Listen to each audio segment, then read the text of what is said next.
Jadis, riches et verdoyantes, les agroforêts des Sio, de la Haute-Dodo et des Rapides Gras, dans le sud-ouest de la Côte d'Ivoire, ont perdu jusqu'à 80% de leur couverture naturelle.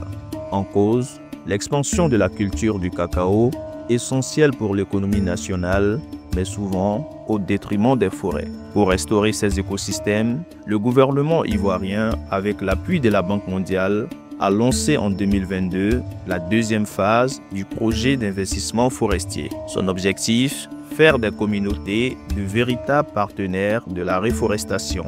Un contrat agroforestier lie désormais l'État via la SODEFOR aux planteurs. Il permet d'introduire des essences forestières dans les plantations de cacao tout en garantissant la continuité des activités agricoles.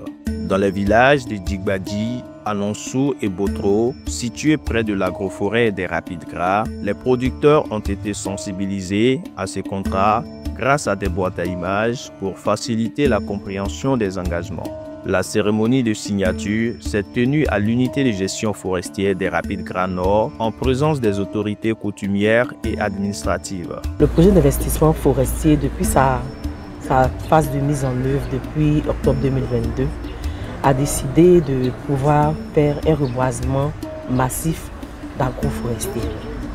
Et ce reboisement massif va se faire dans les agroforêts du Rapide Gras Haute-Dodo et Sio. Donc c'est la raison pour laquelle nous sommes là aujourd'hui, pour pouvoir lancer le processus de contractualisation, c'est-à-dire de signature de contrat avec les producteurs qui ont été préalablement enregistrés, dont les parcelles agroforestières ont connu un levé de parcelles.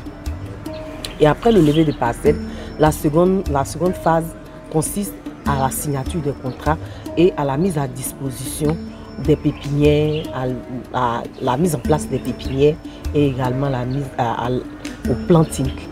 Nous, c'est plutôt la responsabilité en tant que chef de circonscription administrative que nous essayons donc de mettre en œuvre, c'est-à-dire de veiller à ce que les intérêts de l'État et ceux des populations puissent rencontrer un point d'accord, de manière à ce que les différentes activités pour lesquelles l'État nous a envoyé en supervision ici puissent se dérouler dans la paix et dans la cohésion sociale. Le message que je leur adresse, c'est de respecter les clauses du contrat. Parce que, comme on le dit, le contrat, c'est la loi des parties. Une fois le contrat signé, il s'impose aux différentes parties. Alors donc, ce n'est pas un message adressé seulement aux producteurs, aux planteurs, mais c'est aussi adressé à la SODEFOR, pour ce qui est des engagements qui relèvent de leurs responsabilités. Il appartient à chacun des acteurs, aussi bien les producteurs que la SODEFOR, de respecter, d'agir dans la limite de ce qui est permis et de ce qui est interdit. Ce contrat offre aux planteurs un accompagnement technique et des plants d'arbres pour renforcer la couverture forestière. Depuis FIDE, on a eu un entretien. En tout cas, toutes les choses que quand tu ne comprends pas, il faut qu'on t'explique. Par les explications, en tout cas, on s'est entendu parce que présentement, il n'y a plus de bois. Il ne pleut plus, il fait chaud. Donc, comme nous a expliqué, on s'est entendu. On a accepté de rebaser notre plantation et encore ça rajeunit le sol. Et maintenant, les plants même là sont un peu fatigués et ça donne encore la force à les vieilles plantes. Donc en tout cas, ça nous a plu de nous convaincre. On a accepté, on a signé le contrat.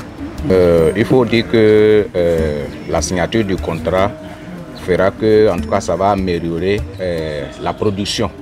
Puisque, par le passé, on a vu que il y avait le réchauffement climatique et avec la jonction du bois et du cacao, ça va encore plus améliorer la production. Cette phase pilote de signature de contrats agroforestiers se poursuivra dans d'autres localités environnantes des agroforêts de Sio, de la Haute-Dodo et des Rapides Gras. Loin d'être une idée lointaine, l'agroforesterie devient une réalité en Côte d'Ivoire. Une nouvelle alliance se construit entre l'homme et la forêt pour un avenir plus durable.